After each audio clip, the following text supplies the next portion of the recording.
Olá, pessoal! Na aula de hoje vamos falar sobre o metabolismo dos lipídios. Vamos falar sobre o processo de síntese e também o processo de degradação desses lipídios. Quando consumimos alimentos gordurosos, como por exemplo, um bacon, o hambúrguer, que contém grande quantidade de gordura, ficamos pensando como e onde nosso organismo armazena essa gordura. O nosso organismo vai armazenar essa gordura que veio da nossa alimentação no nosso tecido adiposo. Essa gordura ela vai ser armazenada na forma de triacilglicerol. Mas o que significa triacilglicerol? Tri de 3, acil de ácido graxo e glicerol de glicerol. Então, triacilglicerol é uma molécula de glicerol ligada a 3 moléculas de ácido graxo, como a gente pode ver na estrutura aqui. A molécula de glicerol ela é composta por 3 carbonos. Carbono 1 ligado ao carbono 2 ligado ao carbono 3. Em cada carbono é ligado uma molécula de ácido graxo. Então, 1, 2, 3. Daí o nome triacil, de 3 ácidos graxos, glicerol. O triacilglicerol, como vimos, ele vai ser composto, então, de uma molécula de glicerol, que contém 3 carbonos, carbono 1, carbono 2 e carbono 3, e em cada carbono vai estar ligado uma molécula de ácido graxo. O ácido graxo, ele é uma molécula de hidrocarboneto, no qual ele tem uma grande composição de moléculas apenas de carbono e de hidrogênio na sua estrutura. Esses ácidos graxos, então, são compostos por esses hidrocarbonetos, no qual sua estrutura vai ter uma grande quantidade de carbono e hidrogênio, e é isso que vai dar a característica apolar desses ácidos graxos, ou seja, da nossa gordura, essa característica de ser insolúvel em água. A gente chama de ácido graxo saturado quando ele contém apenas ligações simples, e insaturado quando ele contém pelo menos uma dupla ligação. Além disso, os ácidos graxos, eles são também denominados de acordo com a quantidade de carbonos que eles têm em sua cadeia. Se eles tiverem apenas 2 a 5 carbonos, eles serão denominados ácidos graxos de cadeia curta. Cadeia média, quando tem de 6 a 12 carbonos, e cadeia longa, quando tem acima de 12 carbonos. Então, por exemplo, eu tenho aqui o ácido butirílico, que ele contém 4 carbonos, que é um ácido graxo muito encontrado no leite. Eu tenho aqui também um ácido linoleico, que ele contém 18 carbonos, ele entraria aí na denominação de ácidos graxos de cadeia longa, que é um tipo esse de ácidos graxos essenciais. Vamos imaginar, então, uma pessoa participando de uma maratona, ou uma pessoa dormindo durante horas. Vamos imaginar que essa pessoa aqui vai dormir durante 12 a 15 horas. O que tem em comum entre essas pessoas que estão fazendo uma atividade física de alta intensidade, como correr uma maratona, com essa pessoa que está dormindo durante aí 12, 15 horas seguidas? Ambas as pessoas vão estar em jejum, ou seja, não vão estar se alimentando durante todo esse tempo. Porém, mesmo em jejum, o corpo precisa de uma grande quantidade de energia, de ATP. Mas de onde que vem essa energia para as células se eles não estão se alimentando? Nem a pessoa que está dormindo e nem a pessoa durante uma prova de maratona. Primeiro vem da quebra do glicogênio, presente tanto nos músculos como presente também no fígado. O glicogênio ele é quebrado em glicose, Se esse processo ocorre no músculo, essa glicose vai ser degradada produzindo ATP, energia, e se for no fígado, o fígado manda glicose para o sangue, para as células conseguirem utilizar a glicose aí também para a produção de ATP e de energia. Porém, o nosso estoque de glicogênio no nosso organismo, ele é pequeno, né? Então, após consumir todo esse glicogênio, o nosso organismo, se eu tiver numa maratona, ou se eu tiver acima de 12 horas de jejum, o meu organismo ainda vai estar precisando de energia, as células ainda vão estar funcionando. Então, agora, de onde que vai vir energia se eu não estou me alimentando e eu já acabei com o estoque de glicogênio? Vai vir através da quebra da molécula de gordura, da molécula de triacilglicerol. O triacilglicerol vai ser quebrado liberando o ácido graxo. Esse ácido graxo, então, vai ser degradado, produzindo, então, uma grande quantidade de ATP para as células. Mas espera aí, professora. Então, quer dizer que se eu dormir durante 15 horas seguidas, eu vou estar queimando gordura? Então, se eu dormir, eu vou emagrecer? Teoricamente, sim. Daí os conceitos do jejum intermitente. Por quê? Durante um jejum intenso de 12 a 15 horas, que se inicia o processo, alguns jejuns intermitentes, eu vou estimular as células a consumirem o ácido graxo como fonte de energia, já que eu não tenho mais glicose como fonte de energia, porque todo o meu estoque de glicogênio já foi degradado. Então, como que ocorre esse processo de degradação dos ácidos graxos? Eu tenho meu tecido adiposo e eu estou num processo de jejum ou de atividade intensa. Então, aqui representado de laranja, né, é a minha célula adiposta que presente no meu tecido adiposo. Nesse estado de jejum intenso ou durante uma atividade física intensa, né, o meu organismo vai estar liberando glucagon. O glucagon vai se ligar nos receptores no tecido, nas células do tecido adiposo, e ao se ligar, ele ativa uma enzima chamada PKA. Essa PKA ativa outra enzima chamada lipase hormônio sensível. O que a lipase hormônio sensível faz dentro dos adipócitos? Ela pega a minha molécula de triacilglicerol e quebra ela no meio. Ao quebrar a molécula de triacilglicerol, ela libera glicerol. Esse glicerol cai na corrente sanguínea e vai para o meu fígado.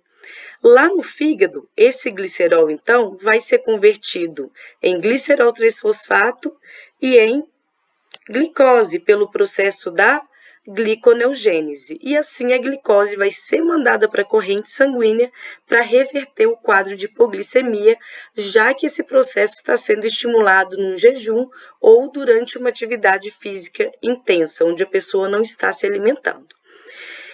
E também vou liberar 3 moléculas de ácido graxo. 1, 2, 3. Esse ácido graxo, ele vai para praticamente todas as células do meu organismo, vai entrar dentro das células e lá ela vai sofrer um processo de degradação que a gente chama de beta-oxidação. E aí ela vai liberar também uma grande quantidade de energia através da beta-oxidação, que é o processo de degradação dos ácidos graxos. Os ácidos graxos, como eu disse, eles são moléculas gordurosas, ou seja, insolúveis em água. Por isso, eles vão ser transportados pela corrente sanguínea para todas as células ligados à molécula de albumina. Além disso, esses ácidos graxos possuem um segundo transportador, que é um transportador transmembrana, e também um transportador intracelular. Então, vamos imaginar uma célula comum, né, onde o ácido graxo vai chegar para poder ter o seu processo de degradação. Então, o ácido graxo ele foi liberado pelo tecido adiposo, né, se ligou à albumina, foi transportado no sangue para todas as células de uma maneira geral. O ácido graxo, então, ele se liga a esse transportador na membrana plasmática e entra dentro da célula. Lá dentro da célula, eu posso ter, então, ácido graxo de cadeia curta, média ou longa, ácido graxo insaturado, ácido graxo ramificado e ácido graxo muito longo. Esse ácido graxo, né, ele vai ser degradado dentro da mitocôndria. Então, se ele for, por exemplo, um ácido graxo insaturado, ramificado ou muito longo, esses ácidos graxos, antes, terão que ir para o peroxissomo para tirar a insaturação, ou seja, a dupla ligação, e ele ficar de ligações simples, tirar ramificações, deixar ele com uma cadeia longa, e só depois de tratado, vamos falar assim, ele consegue entrar dentro da mitocôndria para poder ser degradado e liberar energia. Lá dentro do citoplasma, após esse processo, esse ácido graxo vai sofrer a ação de uma enzima chamada acil-CoA sintetase. Então, eu tenho aqui, ó, a minha molécula de ácido graxo,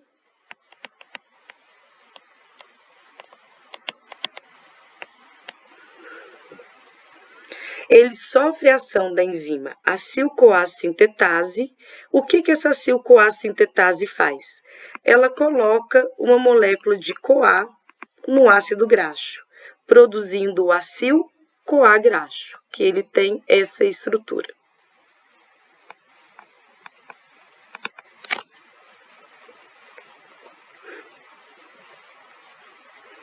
Então, esse ácido graxo, lá no citoplasma, né? Vou desenhar ele aqui.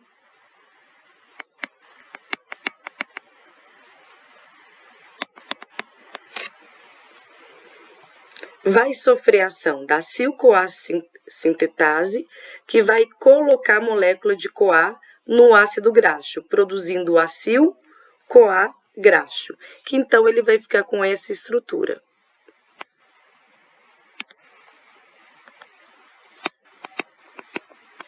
Saiu essa parte e entrou o CoA. Após isso, esse acil-CoA graxo vai poder entrar dentro da mitocôndria para sofrer o processo de oxidação. Porém, ácidos graxos de cadeia longa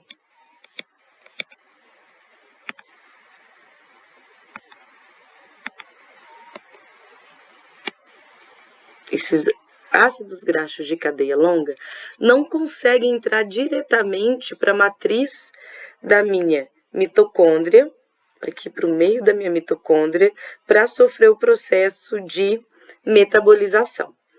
Então, eles vão precisar de um transportador chamado carnitina.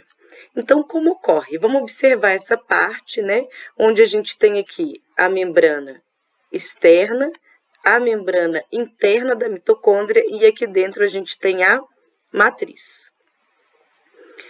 Então, esse acil-CoA graxo de cadeia longa, ele, ao entrar na mitocôndria, ele sofre a ação de uma enzima chamada CAT1. O que o CAT1 faz? Ele faz sair a minha molécula de CoA e faz entrar uma molécula de carnitina. E assim, então, eu vou ter uma molécula de acil-carnitina graxo, que ela fica com essa estrutura. Saiu o CoA, entrou a... Então, essa molécula é chamada de acil-carnitina graxo. Quem faz esse processo de transformar o acil-CoA graxo em acil-carnitina graxo é a enzima CAT1, que está localizado aqui na minha membrana externa. Então, neste processo, então, quando o ácido graxo ele entra para dentro da mitocôndria, ele sofre esse primeiro transporte pela carnitina. Então, aqui ele está no espaço entre as membranas. Então, ele está entre a membrana externa e a membrana interna. Então, ele vai estar aqui nessa região aqui da mitocôndria, esse processo. Após isso, para ele conseguir entrar aqui na matriz da mitocôndria, que está localizada onde está essa estrela, ele também vai sofrer mais um processo. A acilcarnitina, então, atravessa a membrana interna para entrar dentro da mitocôndria. Quando a acilcarnitina atravessa, né, a membrana, ele sofre a ação de uma segunda enzima chamada CAT2. O que o CAT2 faz? Ele retira a carnitina, então, a carnitina sai e ele coloca novamente a minha molécula de CoA aqui dentro. E aí, novamente, então, eu vou ter um acil-CoA graxo. Ou seja, a carnitina ela funcionou como um transportador para ajudar a colocar dentro da mitocôndria esse meu ácido graxo de cadeia longa. Então, o ácido graxo de cadeia longa, esse ácido graxo de cadeia longa, ele atravessou a membrana externa, sofreu a ação da enzima CAT1, que retirou o CoA e colocou a carnitina, formando ó, acil-CoA-carnitina. A acil-CoA-carnitina atravessa a membrana interna para cair na matriz da mitocôndria e, ao atravessar, ele sofre a ação da enzima CAT2, que retira a carnitina e coloca o CoA novamente ali dentro. E então, esse acil-CoA graxo vai sofrer o processo de beta-oxidação, produzindo então o ATP, que é a finalidade da quebra do ácido graxo para a liberação de ATP. Tem pessoas que nascem com deficiência dessa enzima aqui, do CAT1. Se a pessoa nasce sem a CAT1, consequentemente, ele não consegue colocar o ácido graxo dentro da mitocôndria para produzir ATP. Então, no processo de jejum prolongado, esse paciente que tem essa deficiência, que nasceu sem alguma desses transportadores, o CAT1, ou que tem uma deficiência de carnitina, ele não vai conseguir colocar o ácido graxo dentro da mitocôndria. Se o ácido graxo não está entrando dentro da mitocôndria, não vai estar produzindo ATP para as células durante jejum ou durante uma atividade física intensa. Então, por isso, a pessoa vai ter um cansaço, uma fadiga muito intensa. Esse CAT, ele pode ser chamado de CAT, que significa carnitina aciltransferase, ou CPT, que é carnitina palmitoil transferase. Eles fazem o mesmo efeito, mas podem ser encontrados com esses dois nomes na literatura. A deficiência primária é quando a pessoa, então, nasce sem esse transportador, sem o CAT1 ou sem o CAT2. Consequentemente, a pessoa vai ter uma dificuldade de usar o ácido graxo de cadeia longa durante o jejum. E também, consequentemente, ele vai apresentar um quadro de hipoglicemia intensa. Por quê? Para o processo de gliconeogênese, né, que eu vou sintetizar novas moléculas de glicose através do glicerol, por exemplo, eu preciso de ATP. E esse ATP vem da quebra do ácido graxo. Se eu não estou quebrando o ácido graxo porque ele não consegue entrar dentro da mitocôndria, porque ele não tem o transportador, ele nasceu com essa doença genética, então ele também não vai ter energia suficiente para fazer a gliconeogênese. Então, ele vai ter uma hipoglicemia grave no jejum ou durante uma atividade física intensa. Além disso, a gente pode ter uma deficiência secundária, que é quando a pessoa tem uma deficiência da carnitina e não do transportador, que pode ser devido a uma doença hepática, um paciente vegetariano ou durante a gestação, que pode levar a essa deficiência da carnitina. Então, como que ocorre esse processo de beta-oxidação que acontece ali na matriz da mitocôndria. Então, o meu ácido graxo atravessou as duas membranas da mitocôndria e conseguiu entrar na matriz da mitocôndria. Lá dentro, então, ele vai sofrer o processo de degradação. Então, vamos lembrar, o meu ácido graxo, vamos imaginar que ele tem 16 carbonos, como está representado aqui, ó, 1, 2, 3, 4, 5, 6, 16 carbonos. Sempre o processo de quebra desses ácidos graxos vai ocorrer do final para trás, ou seja, vai ocorrer sempre a cada 2 carbonos. Então, está representado, então, aqui. Então, aqui eu tenho o meu CoA, ó, e vai ocorrer sempre nessa parte final. Então, como que ocorre? O primeiro processo que vai ocorrer, eles vão sofrer a ação de uma enzima chamada acil-CoA desidrogenase. A acil-CoA desidrogenase é uma enzima específica para cada tamanho de cadeia. Então, por exemplo, eu tenho a LCAD, que é para cadeia curta, MCAD para cadeia média, que é quando eu tenho de 6 a 12 carbonos, e VLCAD é o tipo de enzima específico para cadeia de ácido graxo de cadeia longa, quando ele tem acima de 12 carbonos. O que essa acil-CoA desidrogenase faz? Ela faz sair duas moléculas de hidrogênio. Então, vai sair uma molécula daqui e outra molécula daqui. Esses hidrogênios que saíram vão se ligar no FAD, ó, e vai virar o meu FADH2. Então, se eu retirei um hidrogênio daqui e outro daqui, vai ficar assim, com dupla ligação, formando a molécula de enoil-CoA. Agora vai ter a ação de uma enzima chamada enoil-CoA hidratase, ou seja, vai entrar uma molécula de água. Vai entrar, ó, um OH aqui e vai entrar mais um hidrogênio aqui, ó. Vamos ver aqui. Então entrou um OH aqui em cima e entrou mais uma molécula de hidrogênio aqui, formando a 3-hidroxacil-CoA. Aqui eu vou ter a ação de mais uma enzima desidrogenase, ou seja, eu tenho tirada de hidrogênio. Vai sair o hidrogênio, ó, daqui, esse hidrogênio e esse hidrogênio. Então, ele vai ficar assim, ó, sem o hidrogênio aqui e sem aqui. E aí, vira minha molécula de 3-acil-CoA. Esse hidrogênio que saiu se liga ao NAD+, e vira o meu NADH. O 3-acil-CoA vai receber mais uma molécula de CoA. Por quê? Neste processo, eu já vou ter a ação de uma tiolase que vai quebrar minha molécula no meio. Aonde? Vai quebrar aqui. Exatamente aqui.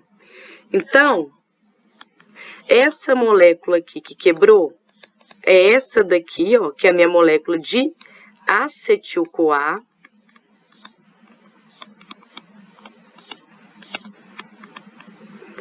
E o meu CoA entra aqui, como tá aqui, ó. Ficou esse OH, entrou minha molécula de CoA. E aqui, ó, eu vou ter vários carbonos para continuar a quebra. Então, o que foi liberado nesse processo de beta-oxidação? Ó? Liberou um FAD, liberou NADH. Ambos aqui vão lá para a minha cadeia respiratória, né? Fazer aquele processo de liberação de hidrogênio e, consequentemente, uma grande produção de ATP. E liberou também molécula de acetil-CoA, que a gente pode chamar de FAN, isso tudo. Então, em uma beta-oxidação, eu liberei um FAD, um NAD e um acetil-CoA, o FAN. Ah, mas aí eu só quebrei, liberei, ó, 2 carbonos. Mas a minha molécula, ela tem, por exemplo, 16 carbonos. Então, esse processo vai ocorrendo a cada 2 carbonos, ó. Então, eu liberei, quebrei, fiz aqui, liberei um FAN, FAD, NAD e acetil-CoA. fiz mais uma beta-oxidação aqui, aí aqui liberei, durante esse processo de beta-oxidação, FAD, NAD e acetil-CoA. Liberei mais, então, um FAN. Fiz aqui mais um FAN. Fiz aqui mais um FAN. Fiz aqui mais um FAN. Aqui mais um FAN. E quebra aqui no meio, mais um FAN. Ou seja, se eu pegar uma única molécula de ácido graxo com 16 carbonos, quantos processos de beta-oxidação eu cheguei a fazer? Vamos contar aqui. Fiz, ó, 1, 2, 3, 4, 5, 6, 7. Fiz 7 processos de beta-oxidação liberando FAD, NAD e acetil-CoA. Por isso que a quebra de uma molécula de lipídio é muito mais energética, produz muito mais ATP do que a quebra de uma molécula de glicose. Então, aqui, ó, representando...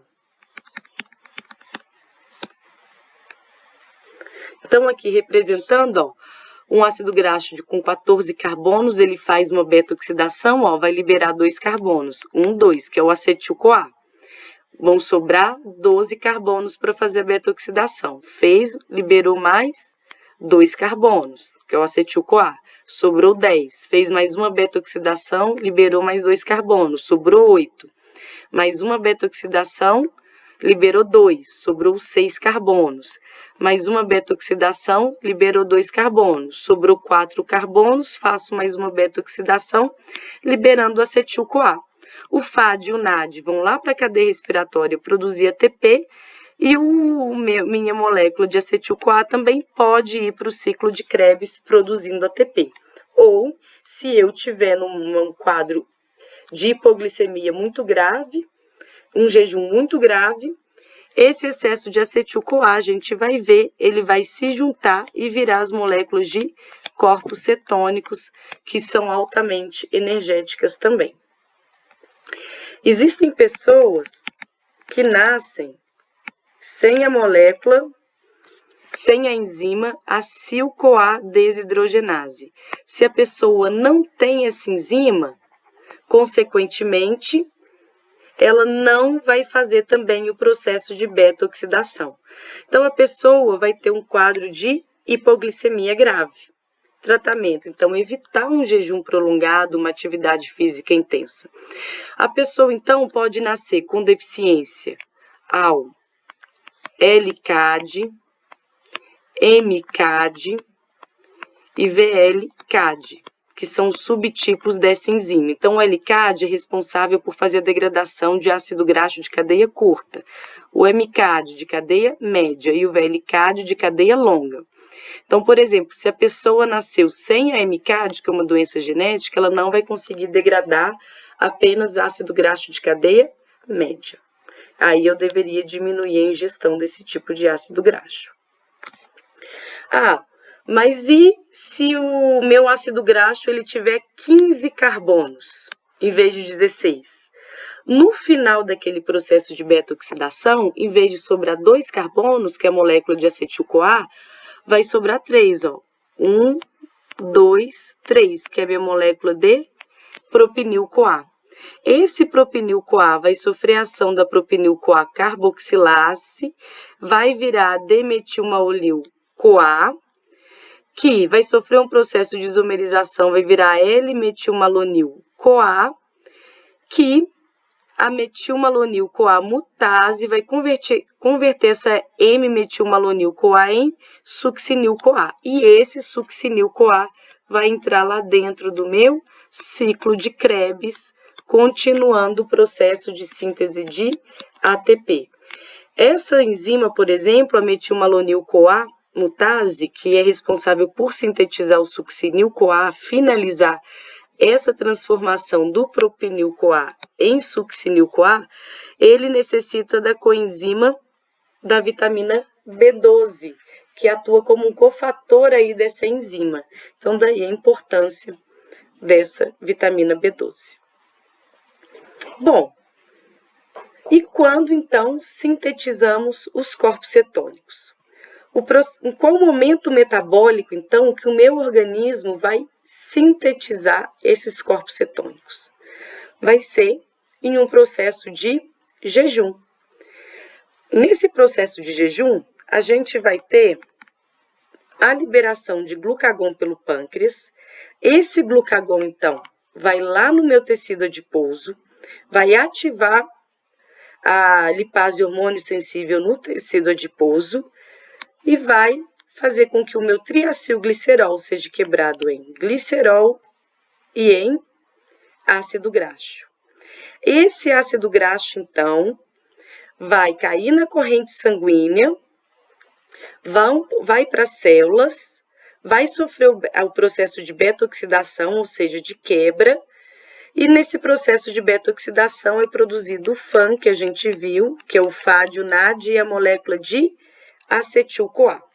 Se tiver em um estado de jejum muito intenso ou de atividade física muito intenso, onde eu tenho glucagon estimulando intensamente esse processo de quebra do triacilglicerol, esse acetil-CoA vai ser transportado lá para o fígado, ou eu estou quebrando a gordura no fígado, né? Esse acetil-CoA que veio da quebra do ácido graxo, lá no fígado, esse acetil-CoA, ele vai ser convertido em corpos cetônicos. E aí esses corpos cetônicos vão cair na corrente sanguínea e vão ser distribuídos para os tecidos utilizarem como fonte de energia. Quais tecidos principais aí que conseguem utilizar os corpos cetônicos como fonte de energia? A minha musculatura esquelética e o meu cérebro. Lembrando que o meu cérebro, ele utiliza principalmente, vou colocar aqui, ó, o meu sistema nervoso central, ele utiliza principalmente a molécula de glicose como fonte de energia.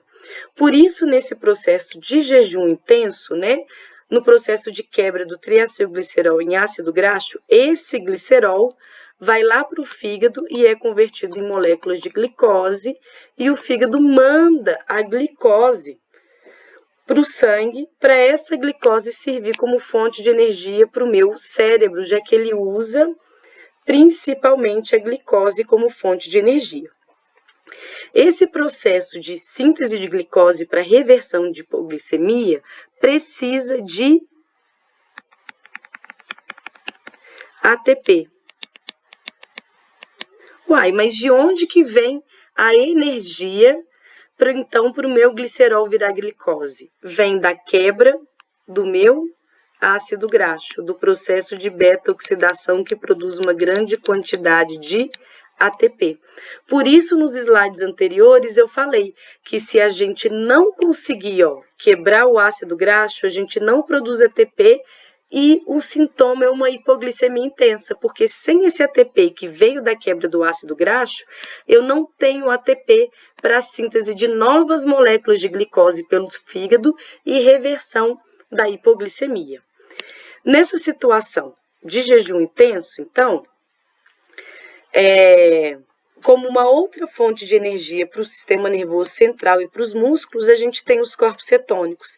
Então, por isso, esse acetil-CoA que veio da quebra do meu ácido graxo, lá no fígado é convertido em corpos cetônicos. Então, aqui, mostrando, né, a minha molécula de acetil-CoA, duas delas se juntam formando o acetoacetil-CoA. O acetoacetil-CoA se junta com mais uma molécula de acetil-CoA formando o HMG-CoA. É só a gente ver, o acetil-CoA ele tem, deixa eu apagar aqui, tem 2 carbonos. E aqui eu juntei 3 moléculas, então, de acetil-CoA para formar o HMG-CoA. Ele vai ter 6 carbonos, 1, 2, 3, 4, 5, 6. Esse HMG-CoA, ele vai virar o meu acetoacetato, que já é um corpo cetônico, tá?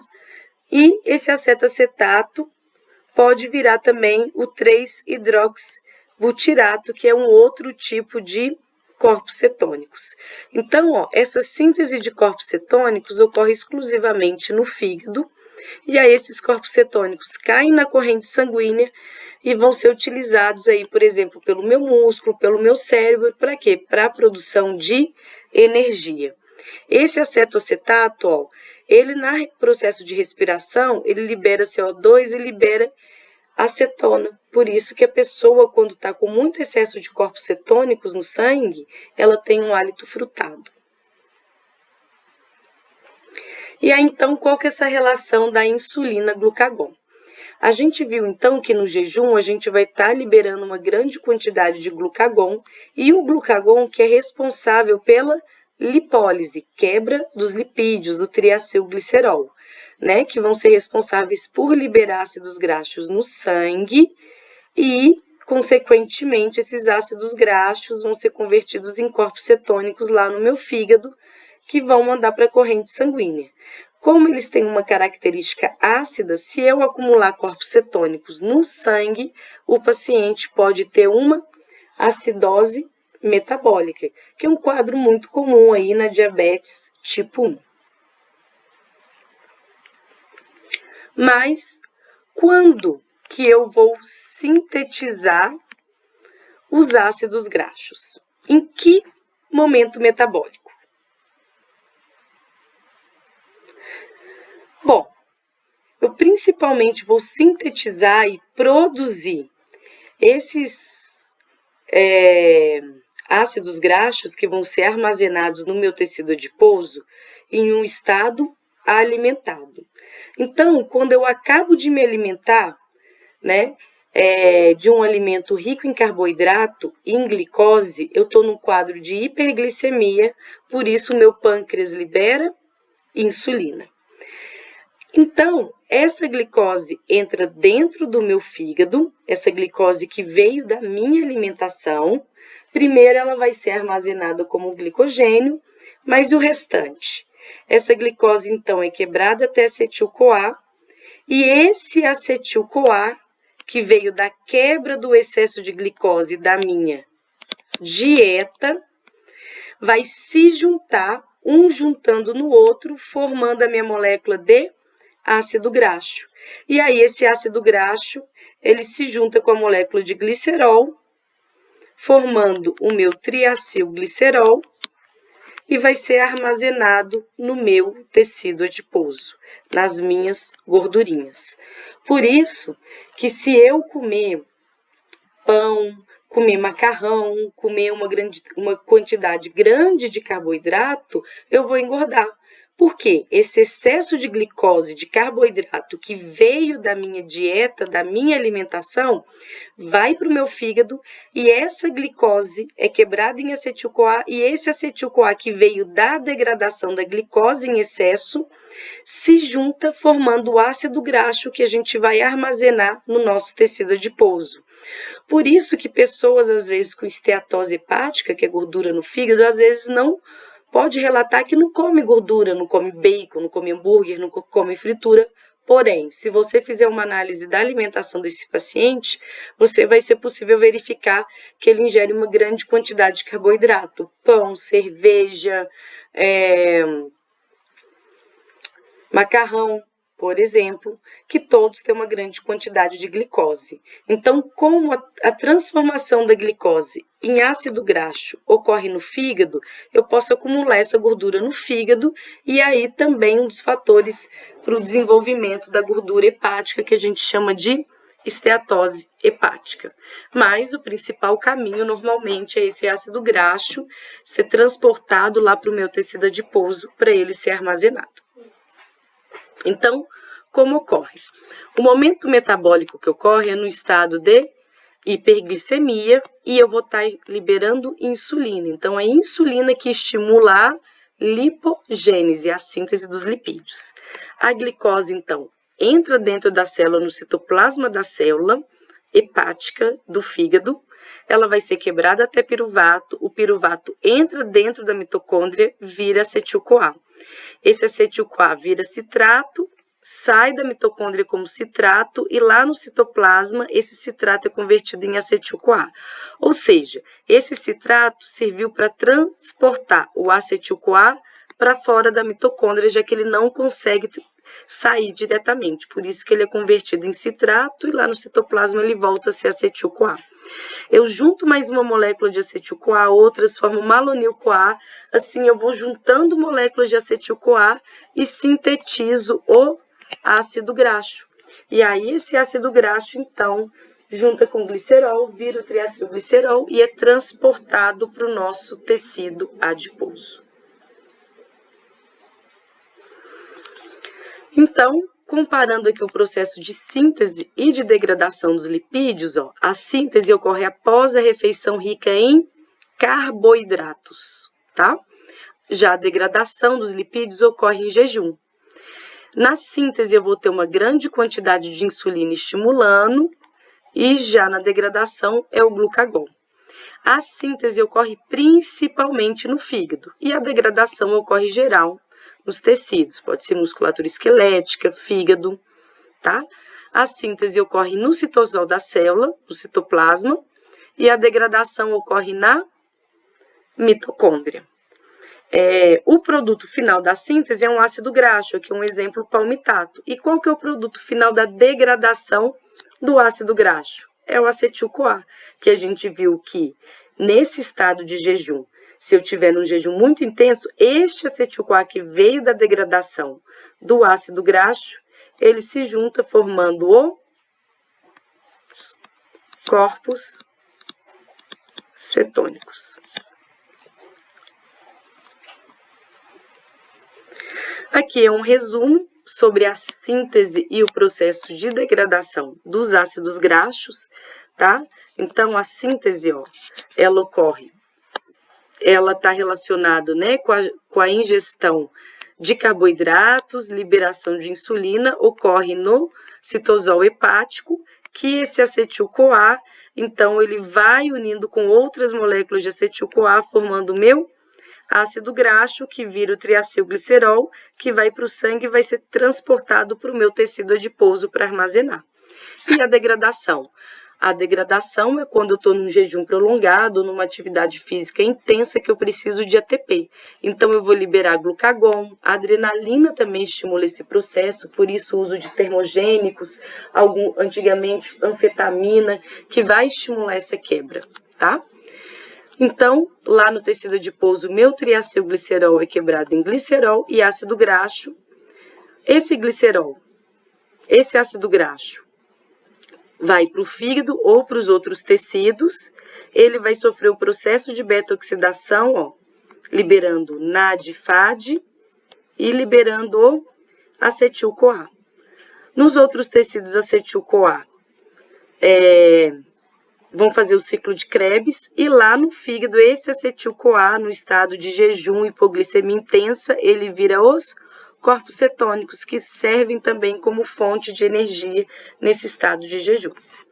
Então, aqui tem um caso clínico para a gente finalizar a aula de hoje. Então, vamos lá. Uma mulher de 24 anos de idade chega ao consultório médico queixando-se de fraqueza muscular. Ela relata que sente essa fraqueza muscular desde criança, mas que nos últimos 3 anos ela se tornou progressivamente pior. O médico solicita uma biópsia da musculatura esquelética, no qual revelaram miopatia valvular e histoquímica, indicaram gotículas de lipídios preenchendo os espaços citoplasmáticos anormais. Ou seja, a paciente relatou muita fraqueza muscular e foi reparado que, na biópsia, que na fibra muscular dela tinha muitas gotinhas de lipídios. Nos exames laboratoriais, a glicose dela estava 90 mg por decilitro e após 24 horas caiu, ou seja, ela estava com um quadro intenso de hipoglicemia. E os ácidos graxos estavam 1,8, o normal até 0,88, ou seja, estava muito aumentado. Carnitina, 4, valor de referência de 25 a 50, ó, muito pouco, pouquíssima quantidade de carnitina, a carnitina está baixo. Ela está numa hipoglicemia intensa e não tem corpos cetônicos. Então, vamos pensar no que está acontecendo. Ela está num quadro, ela tem fraqueza muscular, tem lipídios dentro da musculatura dela esquelética. Porém, ela está num quadro de hipoglicemia, tá?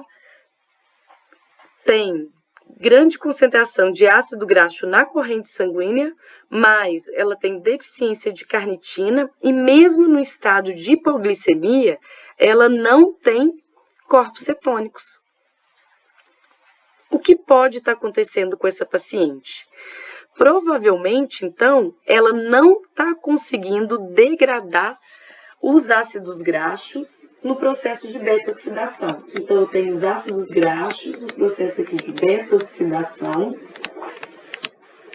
e produção, vou colocar aqui, do acetil-CoA, que produz os corpos cetônicos e produz ATP. Bom,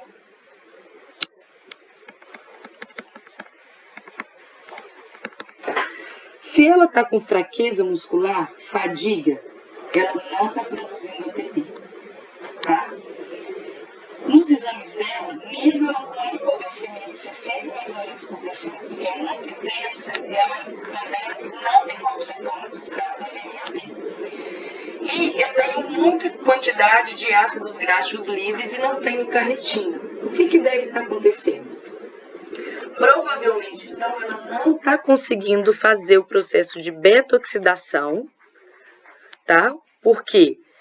Ela não está produzindo corpos cetônicos e não está produzindo energia, porque se ela estivesse fazendo beta-oxidação, ela ia liberar acetil-CoA da quebra do ácido graxo, iria produzir corpos cetônicos e ATP. Mas ela não está tendo energia e não está produzindo corpos cetônicos. Então, provavelmente, ela não está fazendo beta-oxidação. Por quê? Olha aqui. Baixa quantidade de carnitina, deficiência de carnitina. Ou seja, ela não está conseguindo colocar o ácido graxo dentro da mitocôndria para fazer o processo de beta-oxidação. Né? Então, o provável diagnóstico é uma deficiência de carnitina. Poderia ser uma deficiência do transportador da carnitina, CAT1 ou CAT2. B. Quais são as razões para o acúmulo intracelular de lipídio no músculo esquelético? O lipídio está acumulado por quê? Porque ele não está sofrendo o processo de beta-oxidação, por isso que ele está acumulado ali, ele não está sendo degradado. C. Porque a paciente foi incapaz de produzir corpos cetônicos durante a realização do teste de jejum? Porque ela não está fazendo a beta-oxidação. Assim, ela não produz o acetil-CoA e não produz os corpos cetônicos. E por que ela está, então, com hipoglicemia? Se ela não produz ATP, que ela não está produzindo da quebra do ácido graxo, ela não consegue fazer a gliconeogênese para a síntese de novas moléculas de glicose. Por isso, ela vai tendo uma hipoglicemia cada vez mais intensa durante um jejum ou durante uma atividade física intensa. Certo? Então, aqui estão as respostas da deficiência. Espero que tenham gostado. Um bom estudo a todos.